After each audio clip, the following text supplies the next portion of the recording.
आज हम कक्षा 12 की भूगोल के दूसरे अध्याय के एमसीक्यूज क्वेश्चन की चर्चा करेंगे। तो हमारा पहला प्रश्न है, निम्न में से किसे एक देश का वास्तविक धन माना जाता है? तो इसका सही आंसर होगा ऑप्शन सी, निवासी या लोग। हमारा अगला प्रश्न है, 21वीं शताब्दी की शुरुआत में विश्व की जनसंख्या कितनी दर्ज की गई? तो इसका सही आंसर होगा ऑप्शन सी, 600 करोड़ से अधिक।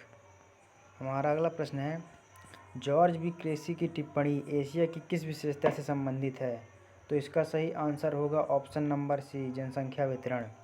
हमारा अगला प्रश्न है, विश्व की कुल जनसंख्या का 60% किसमें निवास करता है? तो इसका सही आंसर होगा ऑप्शन नंबर बी, 10 सर्वाधिक आबाद देशों में। हमारा अगला प्रश्न है, विश्व की लगभग 90% जनसंख्या कितने प्रतिशत स्थल भाग में निवास करती है? तो इसका सही आंसर होगा ऑप्शन नंबर ए, 10% स्थल भाग। अगला प्रश्न है, जनसंख्या का घनत्व तो किस प्रकार निकाला जाता है? इसका सही आंसर होगा ऑप्शन नंबर डी।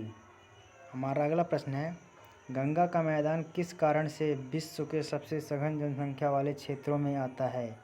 तो इसका सही उत्तर होगा ऑप्शन नंबर बी, उपजाऊ मिट्टी।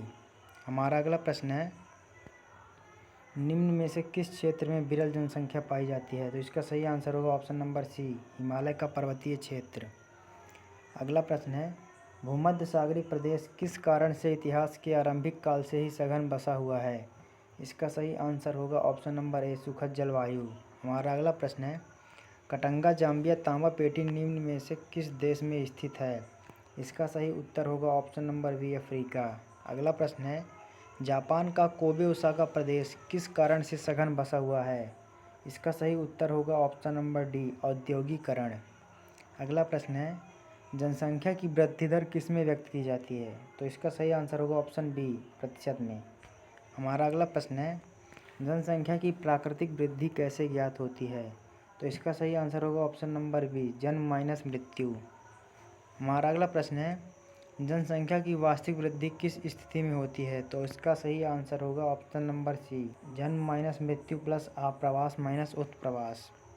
अगला प्रश्न है, अशोधित मृत्यु दर यानी कि क्रूड डेथ रेट क्या दर्शाती है? तो इसका सही आंसर होगा ऑप्शन नंबर ए, प्रति 1000 जनसंख्या पर एक वर्ष में मृतकों की संख्या।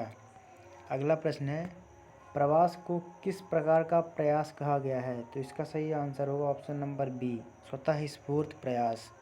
अगला प्रश्न है, निम्न में से कौन सा प्रवास का एक प्रतिकर्ष कारक है? सही आंसर होगा ऑप्शन नंबर सी, बेरोजगारी व राजनीतिक उपद्रव।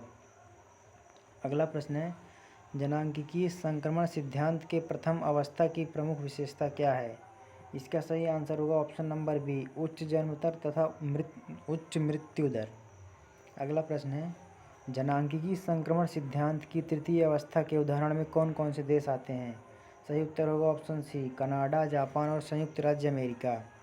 अगला प्रश्न है, जनांकीय संक्रमण सिद्धांत की किस अवस्था में जनसंख्या में प्राकृतिक वृद्धि सबसे अधिक होती है? सही उत्तर होगा ऑप्शन नंबर बी, द्वितीय अवस्था। अगला प्रश्न है, थॉमस माल्थस के सिद्धांत के अनुसार जनसंख्या वृद्धि का परिणाम क्या होगा? सही उत्तर होगा ऑप्शन नंबर डी, युद्ध, अकाल और महामारी।